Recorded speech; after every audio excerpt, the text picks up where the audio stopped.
So this is what I've been missing. I was thinking about the Virginia. Oh, it's a new day, guys. Day 50, day 55. I haven't been around for a while because if you can see, it's super wet. And unfortunately, I was unable to record some very awesome places that we've been in the last several days.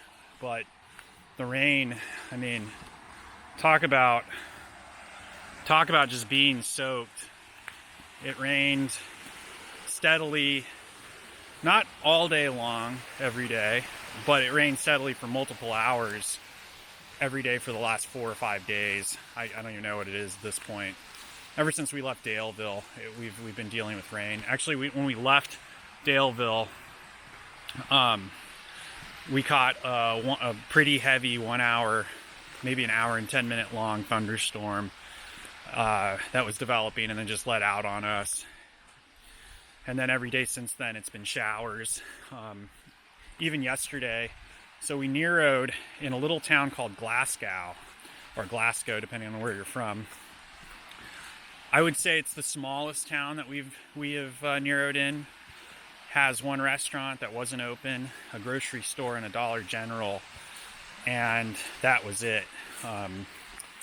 It's between like Lynchburg, Virginia, and I think Natural Bridge is kind of like the two towns that it's between. I could be wrong, so check it out. Glasgow, Virginia. Anyway, we stopped there, stayed at the Stanimals hostel. We bunked it, and that was the first time I bunked it, or Nibbles and I have bunked it at a hostel, because just to be honest, I mean, the bunk rooms, like, all the bunk rooms that we've seen have been just, like, filthy. And I know that there's some hostels that keep really clean bunk rooms, and we've only stayed at a handful of hostels, and there are several in each town, but, like, I think Damascus really turned us off. Like, we went into you go by some hostels in Damascus that you could just tell aren't clean. And then we went into a hostel in Damascus that was pretty filthy, and you didn't want to touch anything. And that was totally not the experience at Stanimals. Stanimals was really, had a great energy. Full service if you have Verizon. I know people with AT&T were having some issues, but the cell phone towers, like, you could see it from that backyard of the house, and the people who run it do a great job. So we were really, really pleased with staying at Stanimals. Even though the only restaurant in town was closed, we still did like hiker food. We ate some hot dogs and pizza and all that good stuff. So back to what I was saying when I started. What we've been missing. If you ever drive up and down Interstate 81, which you should do if you haven't done it yet, you just run through Virginia along like the ridges, and you're in a valley that runs north-south, and on both sides of you there are all these ridge mountains that are like 20-25 miles long. And you always say to yourself, or I always say to myself, I wonder if there's anything cool in those mountains. Like, they look so boring. Like, you know, everyone from out west typically quickly reminds you, mountains out east, boring. That's what everyone says. But I mean, this is what it's been. I mean, this is what I haven't been recording in the last couple days. Just really beautiful bottoms, like big rock outcroppings, really smooth trail. Like, this trail is easy on the body if you can't tell. I mean, this is like walking on a sidewalk almost. That's got a little cushion to it. And yeah, there's been some steep, just like the rest of it. Every day is earned. Every day is difficult out here. But yeah, we just left the Glasgow off of Route 501, which is where the James River crosses, or you cross over the James River. And the crossing, there's a footbridge for the AT. It actually looks like a little railroad kind of bridge. And I wish I could have recorded that yesterday, but it was raining hard when I walked across, and I just don't pull this camera out in the rain. It had to be every bit of a third of a mile across, and it was just a beautiful, I mean, I had no idea that the trail crosses the James.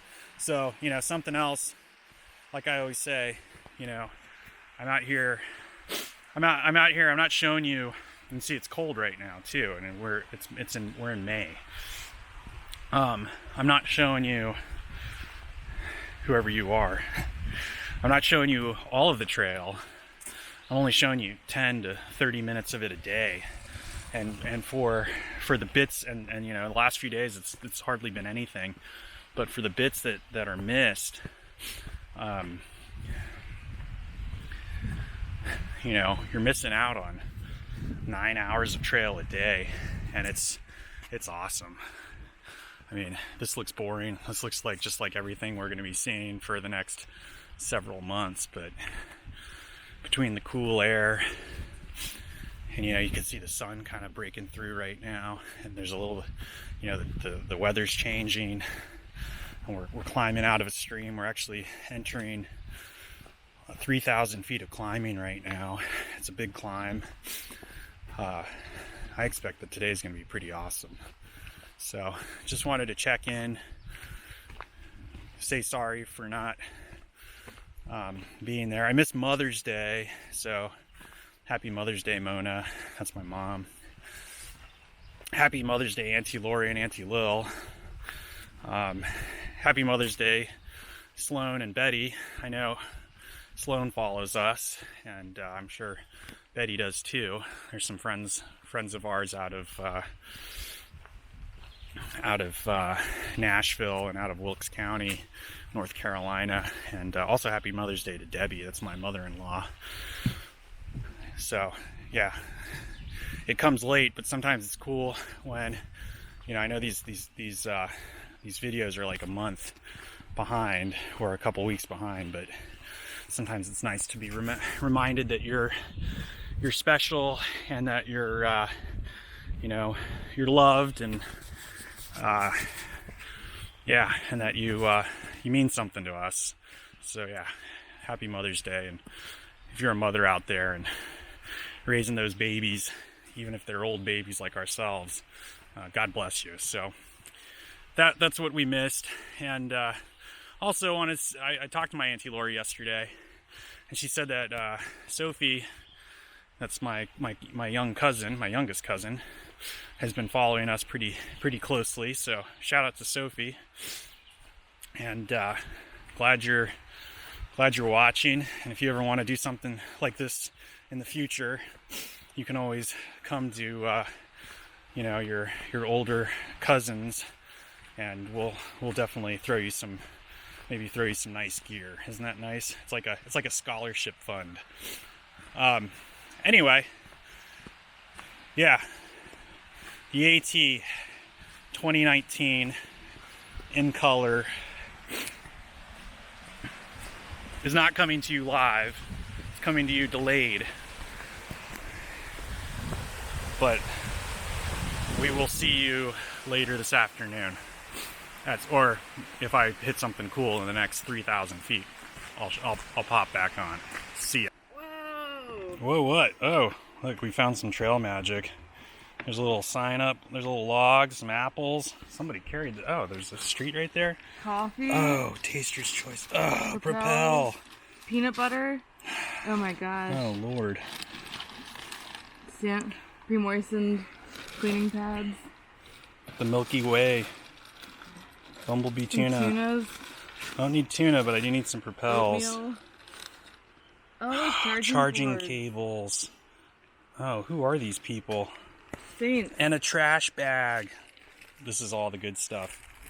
You got some PBRs. You got some Gatorades. So typically we just crush one of these here, which I'm going to do, and then I'm going to leave it in the trash bag, which is awesome. I love trash bag. Toothbrushes, toothpaste, floss. I need toothpaste. I need floss. All right, gotta go. Bye. Special thanks to Sky King. Keep going. Take what you need. Leave what you don't. Please replace lid. Thanks for the goods, bro, or bro-s. Really appreciate it. Ready to tackle that climb, I think. All right, let's crush on.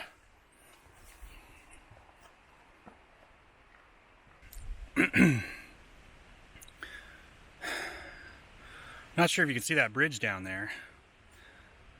That's right next to the footbridge where we started. So right in this bend right here on the right of center of the screen, that's where we just came from. I don't even know if it's been 2 hours yet.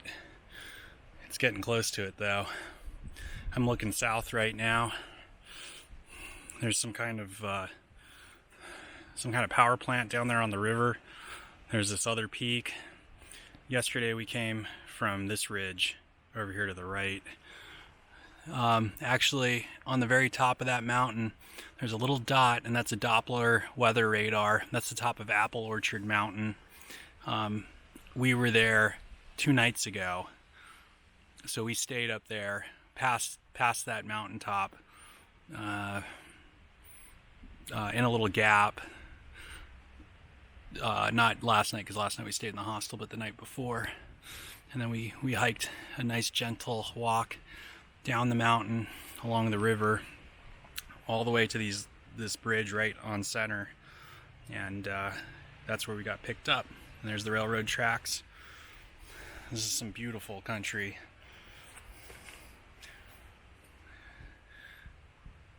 I would love to have a hang glider. That would be awesome. This would be an amazing place to go hang gliding. I'm not sure if you can see that turkey vulture right there just chilling out. Got a big old piece of lift. Anyway, just thought I would share this spot with you. It's always cool looking back to where you've been. And all those mountains way, way out there in the distance. I'm not sure if we were on those, but I'm sure we were. Yo, hiking through the tunnel right now. High Mountain Tunnel. We're on our climb up to Bluff Mountain. That first part of the climb was really nice. Right before I took that last little clip of the view to the south, it was a lot of switchbacks, really nice grade. We just ground it out nice and easy, didn't push it, and it moved pretty quick. Here we are. Kind of a nice little oak forest on top here. All these oak trees are small because they're just, as you can hear right now, they're being beat up by the wind, which keeps them from growing. They also look pretty young, so this at one time could have been a little more bald or something. I don't know. Who knows? Some forester might want to comment on that if I even have a forester who watches my show. That's the Radar and Nibbles show on YouTube. If you don't follow me on Instagram, I don't post a lot on Instagram. I like Instagram a lot though. I think you get a lot of people who live on it like it's a job. But if you want to see some okay posts, you can follow me there. It's at Dan Wind Mueller. That's my name. And you could also follow Nibbles at buffalo.pine.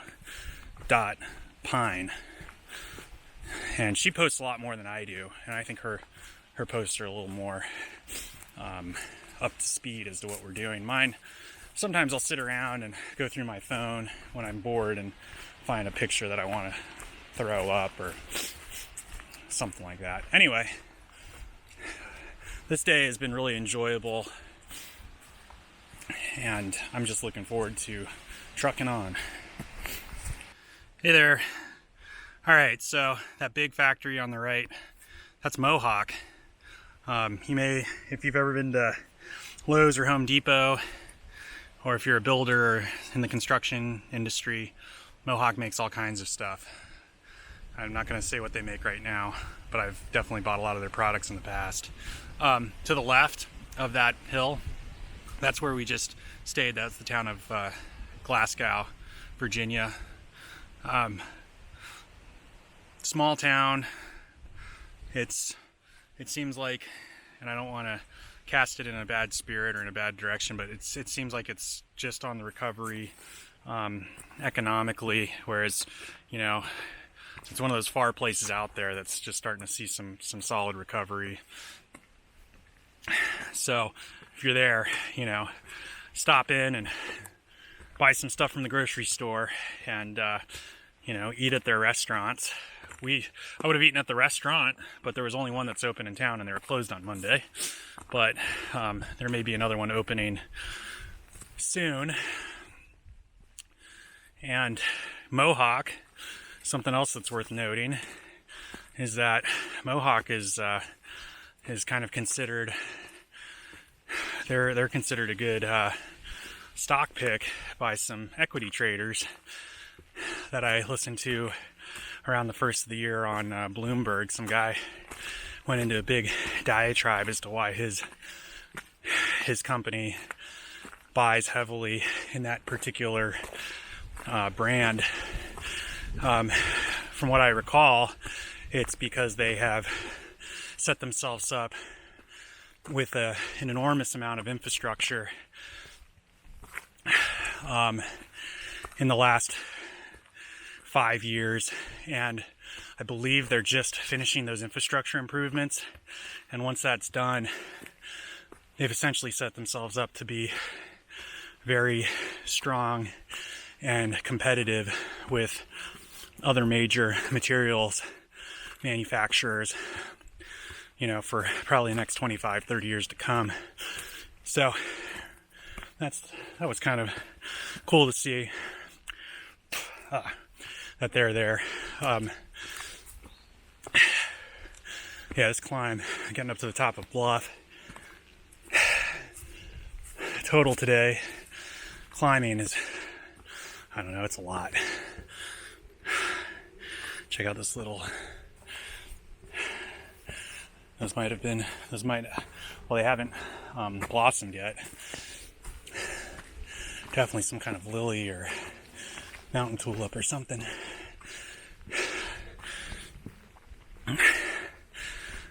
While I'm talking about restaurants,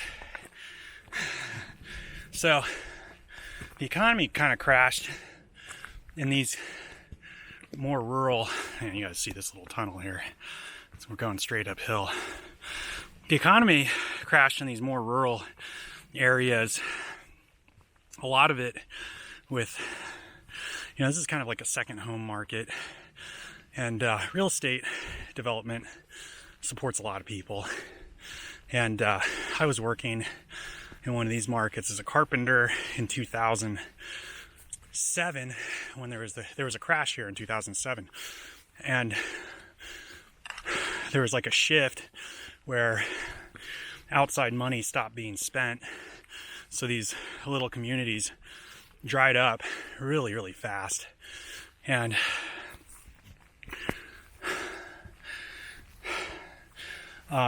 yeah, here we are in 2018, and they're just starting to see, some of them, like that town, are just starting to see the turnaround.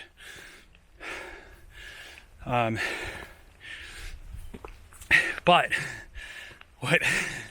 what came with it,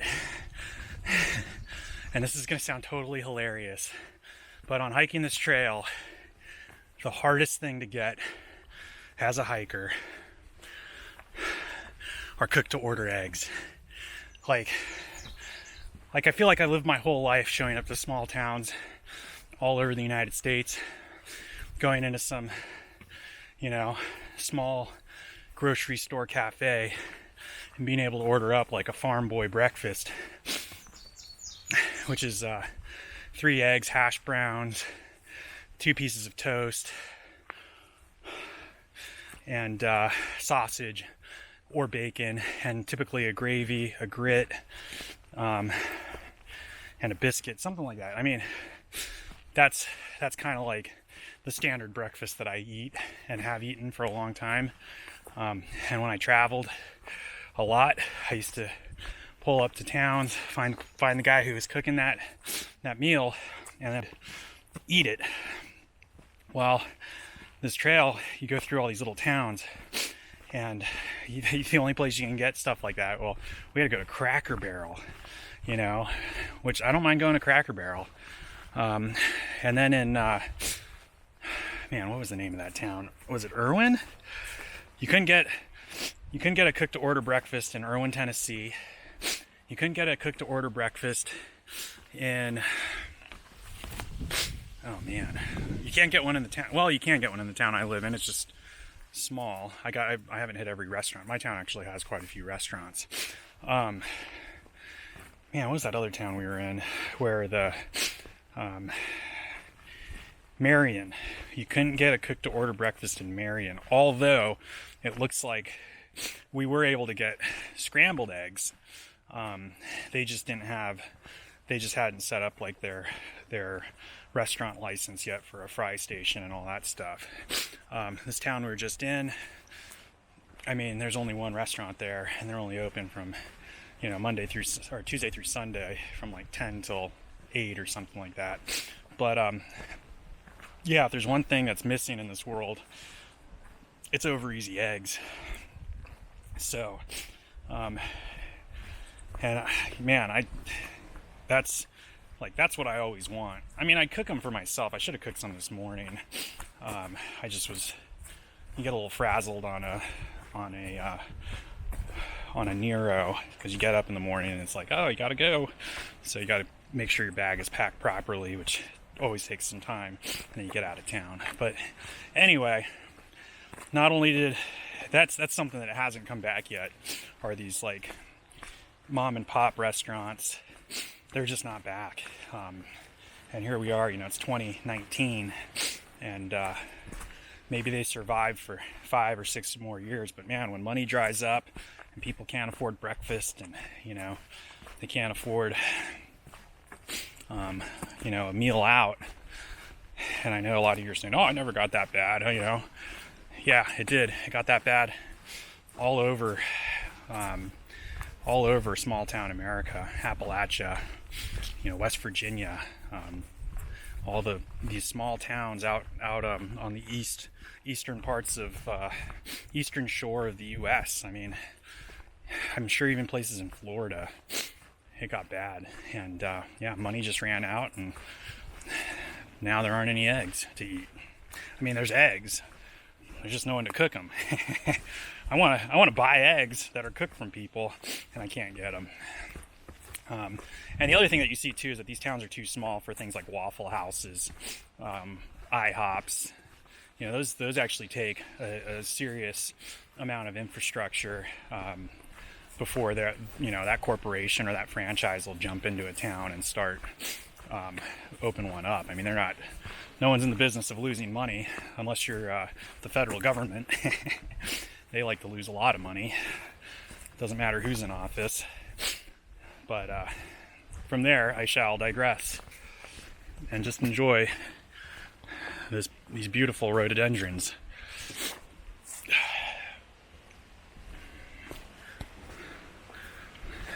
And we're on top. We're on the top of a mountain right now. There aren't really views right here, but if one opens up, maybe we'll check it out. And these rhododendrons are amazing. You always hear about did you guys make it out? You know, people are always like, did you all make it out for the rhododendron blossoms? And I'm always like, man, I always forget these things blossom. It's beautiful though. It's like an avenue right here. We're still climbing, and it's gotten cold. And I'm wearing shorts and my favorite pumpkin pie t-shirt.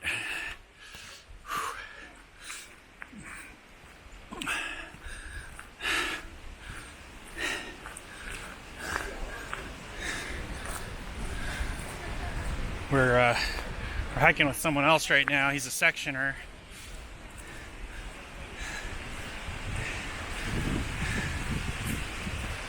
See, there they are. It's Pipsqueak and Nibbles.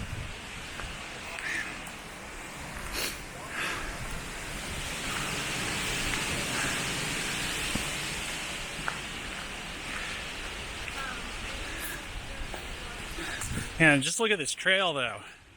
This is some high-speed trail action right here. We just passed a couple guys that stayed in the hostel with us who were slack packing today.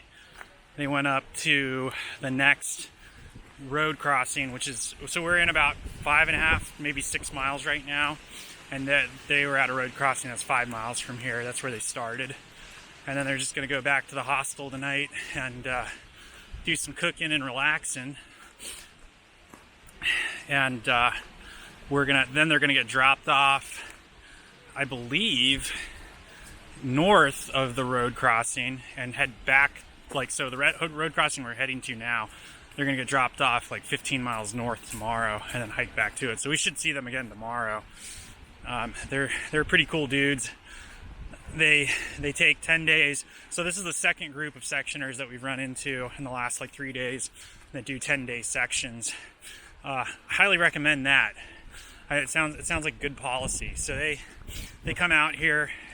They, like, 2 of the guys started down in Georgia, and they do 10 days a year, and they're all the way up here after just, you know, we're only 50 days in, so after, you know, 5 or 6 years, they've made it 600 miles. Of course, we're at mile 700 and change, maybe almost 800. So that's one group, and this other group, it just sounds like they're doing, you know, whatever they can get out of the trail, including slack packing, which, you know, you get, what happens is, I know I've explained slack packing before, but slack packing is when you take a limited pack. So you might leave your sleeping bag at the hostel and your food bag, which my food bag weighs almost half of my weight, and you leave all your non-essentials. So you might just go with like a sweatshirt and your backpack and like lunch and like your water and water filter, and then you're only weighing like 4 or 5 pounds on your pack, and you just, you know, crush as many miles as you can with that light pack. It's easy on the joints, easy on the body, and there are people out here who are doing slack packing just to do the whole trail. So there are people who slack pack the whole trail. We're doing through hiking the whole way with our full packs. That's what we're doing. We're going to be toting if we make it to Katahdin. I would say if. Don't want to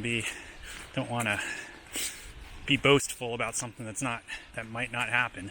But yeah, if we make it all the way up to Katahdin, we're going to take our packs up to the top of Katahdin and then hike back down, because you have to hike in and then hike back on the same day. You can't camp up there.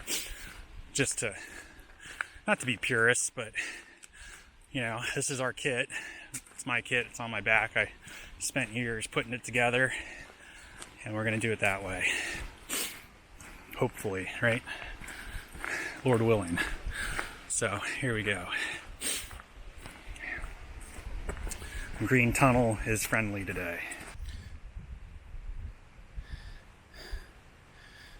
This is the exact spot Little Odie Klein Powell's body was found April 5th, 1891, after straying from Tower Hill Schoolhouse November 9th.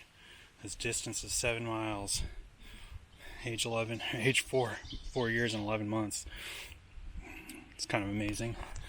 What I'm also going to show you is that this is the very top of the mountain, and I've been climbing since 9:15, and it's almost 1 o'clock. That's how big this thing is.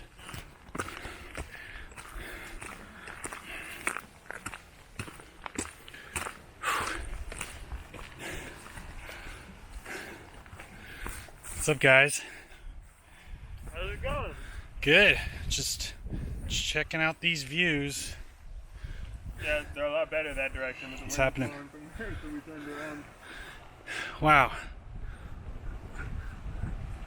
I guess that's West Virginia all the way over there. That peak? What direction is that? Northwest. Possibly. Is that honey bun? Huh? Is that honey bun? And I'm literally standing on top of the 1/4 mark and didn't even see it.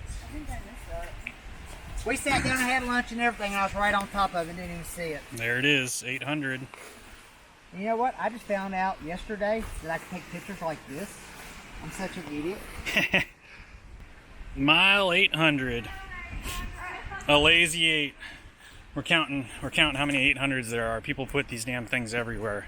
Whenever you come up to something that says 100, you'll walk 30 feet and there will be another one and another one.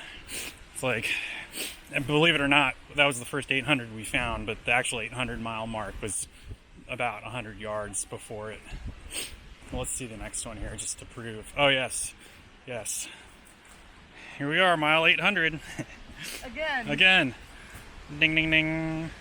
That one's better looking.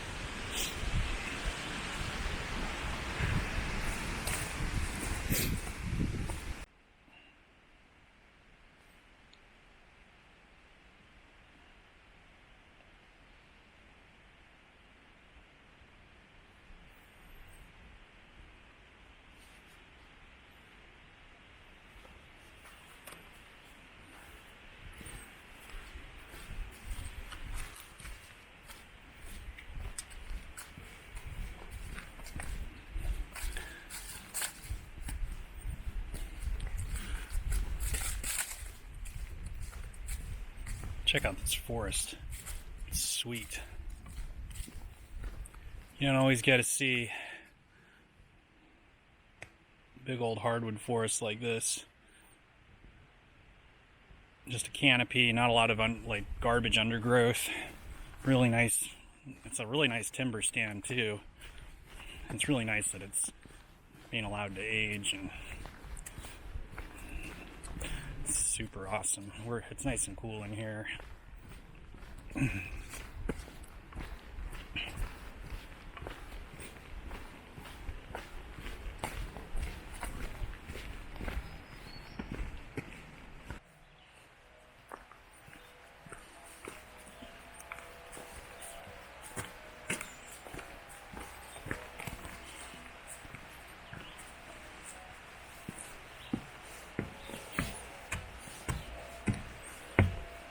What do you see, Nibbles?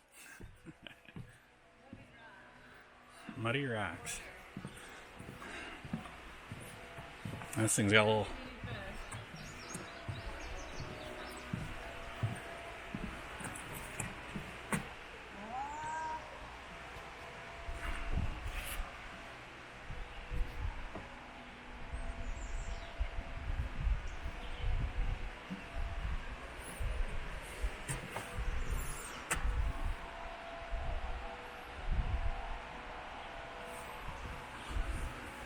I see a fish.